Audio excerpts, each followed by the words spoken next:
La fonction de variation partielle, qu'on appelle aussi la fonction affine, a une règle de la forme y est égale à ax plus b.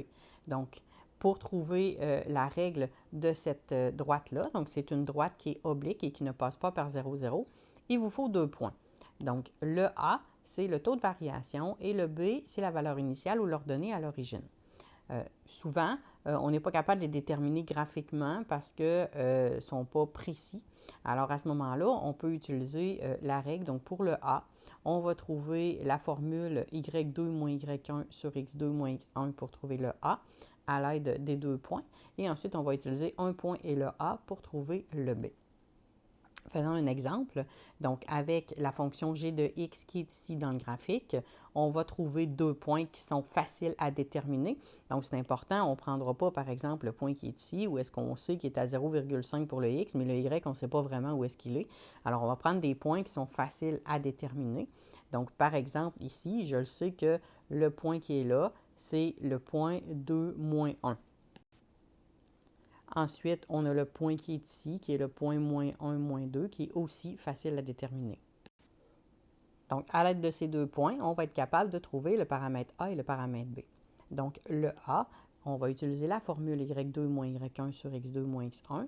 Donc, avec les 2 points, le point 1, si le point 1, c'est moins 1, moins 2, alors le x1, ça va être le moins 1, et le y1, ça va être le moins 2. Et le x2, ça va être le 2 qui est ici, et le moins 1, ça va être le y2. Si vous inversiez, c'est-à-dire si vous mettiez x2, y2 pour le point moins 1, moins 2, et x1, y1 pour le point 2, moins 1, vous obtiendriez la même réponse.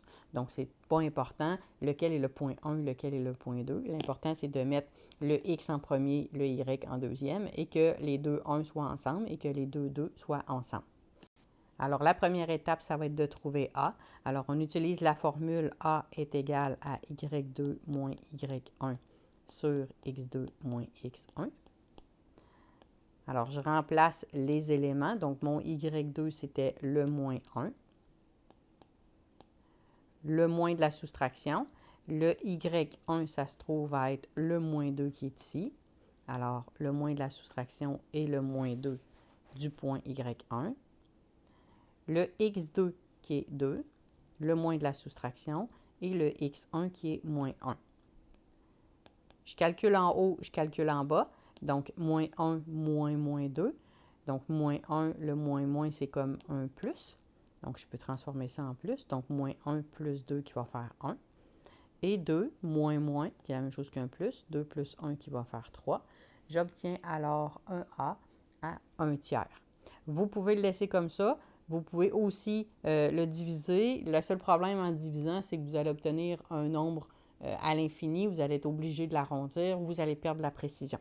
Donc, idéalement, on le laisse en fraction où vous gardez minimum 4 chiffres après la virgule. Donc, 1 tiers ou à la limite, si vous faites 1 divisé par 3, vous obtiendrez 0,333 à l'infini.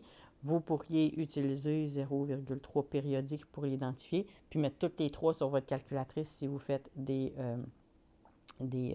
calculs pour éviter de perdre la précision. C'est sûr que l'idéal, c'est de le laisser en fraction à 1 tiers.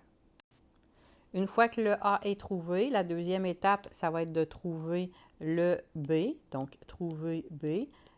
Ce qu'on va faire, c'est qu'on va reprendre la règle de base qui se trouve à être y est égal à x plus b.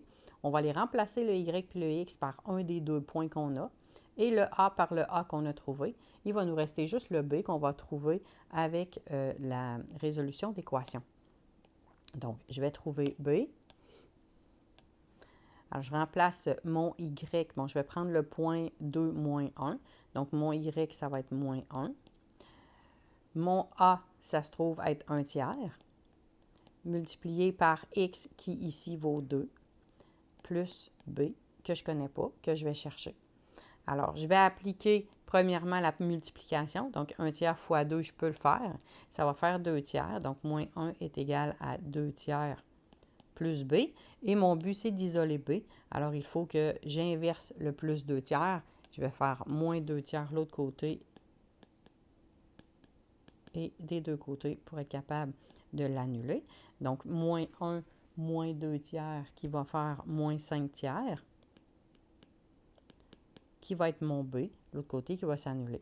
Alors, j'ai mon A qui vaut 1 tiers, j'ai mon B qui vaut moins 5 tiers.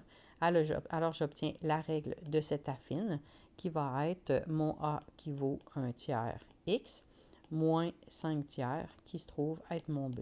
Donc, c'est la règle que j'obtiens pour la fonction affine dessinée ci-haut.